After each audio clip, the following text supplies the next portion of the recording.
Assalamualaikum warahmatullahi wabarakatuh. Shalom dan salam sejahtera bagi kita semua. Bertemu lagi dengan saya Rizwandi Syanipar di channel Advokat RSN Partners. Di dalam kesempatan ini saya akan menjawab pertanyaan dari salah satu sobat kita. Pertanyaannya seperti ini: apa perbedaan korupsi dan penggelapan? Menurut hemat saya, sebagaimana yang dipertanyakan sobat kita tersebut, mungkin mewakili Anda sekalian yang penasaran ingin memahami perbedaannya.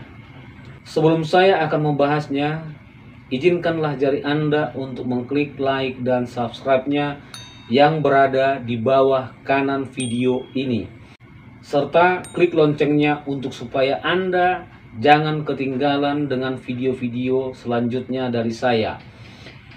Baiklah, tidak panjang kali lebar, kata pendahuluan dari saya, mari simak baik-baik dan tonton sampai habis agar Anda sekalian mengetahui perbedaannya. Penggelapan dan korupsi itu adalah sama-sama dinamakan kejahatan atau tindak pidana. Sobat, dalam pembahasan ini, yang pertama yang akan saya jelaskan terlebih dahulu adalah pengertian penggelapan. Tindak pidana penggelapan itu termasuk dalam kejahatan diatur dalam pasal 372 Kitab Undang-Undang Hukum Pidana yang menyatakan barang siapa dengan sengaja menguasai secara melawan hukum sesuatu benda yang seharusnya atau sebagian merupakan kepunyaan orang lain yang berada padanya bukan karena kejahatan, karena bersalah melakukan penggelapan, dipidana penjara selama-lamanya 4 tahun atau dendanya setinggi-tingginya 900 rupiah. Untuk lebih jelasnya Anda memahaminya tentang penggelapan, saya merekomendasikan Anda untuk menonton video saya yang berjudul Strategi Memahami Tindak Pidana Penggelapan, dan selanjutnya video yang berjudul Jenis-jenis penggelapan dan unsur-unsurnya. Selanjutnya, mari kita beranjak ke penjelasan pengertian korupsi yang kian marak beritanya di televisi yang pernah Anda tonton. Tentang korupsi itu diatur dalam pasal 2 ayat 1 Undang-Undang Nomor 31 Tahun 1999 tentang pemberantasan tindak pidana korupsi. Dan undang-undang ini telah diubah menjadi Undang-Undang Nomor 20 Tahun 2001. Pasal 2 ayat 1 tersebut menerangkan, setiap orang yang secara melawan hukum melakukan perbuatan memperkaya diri sendiri atau orang lain atau suatu korporasi yang dapat merugikan keuangan negara atau perekonomian negara, dipidana penjara dengan penjara seumur hidup atau pidana penjara paling singkat 4 tahun dan paling lama 20 tahun, dan dendanya paling sedikit 200 juta rupiah dan paling banyak 1 miliar. Nah, biar lebih kompleks pemahaman Anda lagi tentang korupsi, mari simak juga unsur-unsur tindak pidana korupsi yang saya rangkum. Yang pertama, tindakan seseorang atau badan hukum melawan hukum. Yang kedua, tindakan tersebut menyalahgunakan wewenang. Yang ketiga, dengan maksud untuk memperkaya diri sendiri atau orang lain. Yang keempat, tindakan tersebut merugikan negara atau perekonomian negara atau patut diduga merugikan keuangan dan perekonomian negara.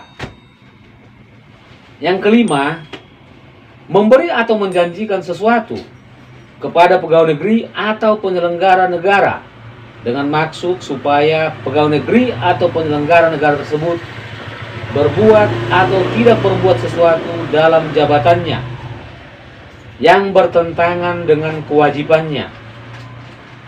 Yang keenam, memberi sesuatu kepada pegawai negeri atau penyelenggara negara karena atau berhubungan dengan sesuatu yang bertentangan dengan kewajiban, dilakukan atau tidak dilakukan dalam jabatannya.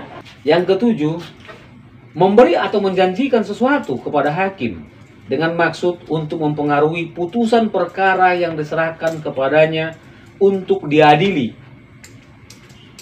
Yang kedelapan, memberi atau menjanjikan sesuatu kepada seseorang yang menurut ketentuan peraturan perundang-undangan ditentukan menjadi advokat untuk menghadiri sidang pengadilan dengan maksud untuk mempengaruhi nasihat atau pendapat yang diberikan berhubung dengan perkara yang diserahkan kepada pengadilan untuk diadili.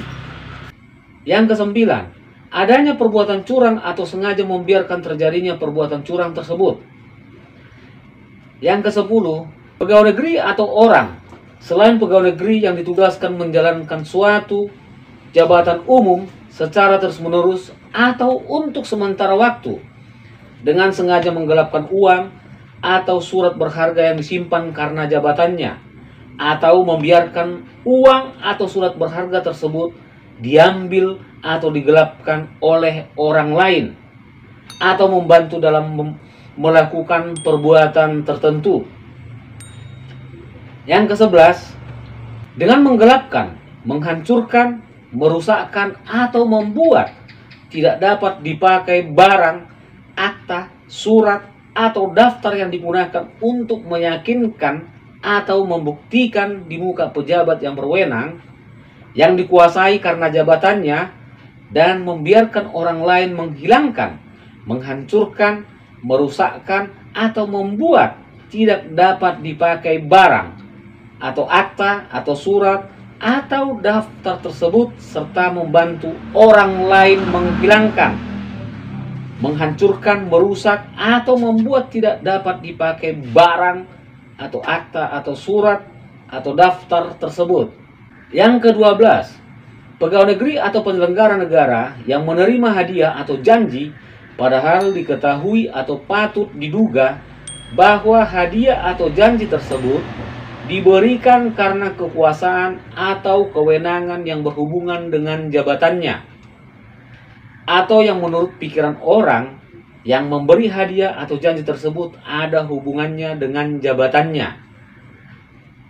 Dengan adanya unsur-unsur tindak pidana korupsi yang ditetapkan dalam peraturan perundang-undangan tersebut, maka setiap tindakan seseorang atau korporasi yang memenuhi kriteria atau rumusan delik di atas, maka kepadanya dikenakan sanksi sesuai dengan ketentuan yang berlaku. Harus diingat dan dipahami bahwa unsur tindak pidana sangat penting untuk diketahui, karena dengan tidak terpenuhinya unsur-unsur suatu tindak pidana, maka pelaku kejahatannya dapat bebas dari segala tuntutan hukum. Dan dalam kenyataannya, penyebab sehingga seseorang terdakwa korupsi bebas dari jeratan hukum karena tidak terpenuhinya unsur-unsur tindak pidana yang disangkakan. Jadi, dari penjelasan penggelapan dan korupsi yang saya sampaikan tadi, sudah tentu dapat Anda mengetahui dan memahaminya bahwa perbedaan mendasar antara kedua tindak pidana tersebut adalah adanya kerugian negara, dan tindak pidana korupsi itu mensyaratkan adanya kerugian terhadap keuangan negara atau perekonomian negara. Nah, bila kita kaitkan dalam lingkup perusahaan, yang perlu Anda teliti terlebih dahulu adalah mengenai dampak kerugian atas suatu tindak pidana penggelapan tersebut. Apakah mengakibatkan kerugian negara atau tidak? Jika ya, maka perbuatan tersebut bukanlah penggelapan, melainkan korupsi. Akhir kata dari saya, dari sekian banyaknya penjelasan singkat yang saya sampaikan tadi, saya berharap Anda sekalian sudah paham. Dan bila Anda hendak bertanya pada saya, silahkan jari Anda mengetiknya di kolom komentar di bawah ini. Dan tiap pertanyaan kalian semua pastilah aku jawab. Atas perhatian dan kerjasamanya, sudah menonton dan peduli mendengarkannya, saya ucapkan terima kasih. Dan jangan lupa like dan subscribe-nya. Tunggu video selanjutnya dari saya. Salam. Mari sepakat kedepankan hukum. Terima kasih.